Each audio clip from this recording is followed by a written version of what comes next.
Welcome to జాట్ TV health channel. Daily 20 కప్పుల tea తాగడం మానకుండానే 8 నెలల్లో 38 కేజీలు తగ్గిన మహిళ. చక్కెరకు గుడ్ బై చెప్పడం వల్ల బరువు తగ్గుతారు. ఎందుకంటే తీపి ఆహారాలు పానీయాల్లో క్యాలరీలు ఎక్కువగా ఉంటాయి.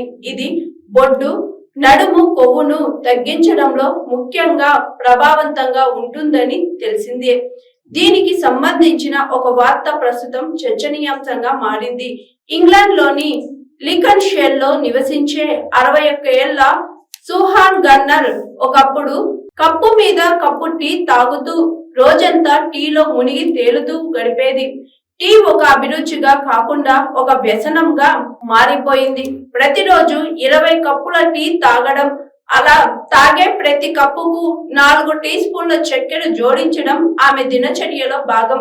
అంటే వారానికి 140 కప్పుల టీ, ప్రతి 3 రోజులకు 1 కిలోగ్రాముల చక్కెర తినేది అన్నమాట. ఈ అలవాటు ఆమె శరీరంపై తీవ్ర ప్రభావాన్ని చూపించింది. ఆమె బరువు దాదాపు 95 కిలోలకు పెరిగింది.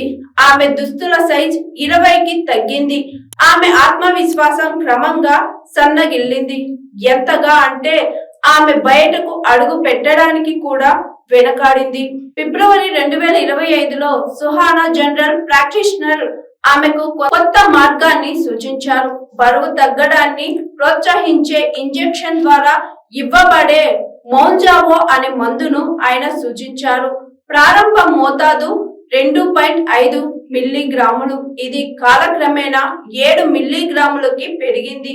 మొదట్లో ఆమె ఎటువంటి ముఖ్యమైన మార్పులను గమనించలేదు. కానీ మొదటి వారంలోనే 7 పౌండ్లు అంటే సుమారు 3 కిలోలు తగ్గడం చూసి ఆమె ఆశ్చర్యపోయింది. ఈ మెడిసిన్ తో పాటు డాక్టర్ NHS మార్గదర్శకాలను ప్రోత్సహించమని సలహా ఇచ్చారు.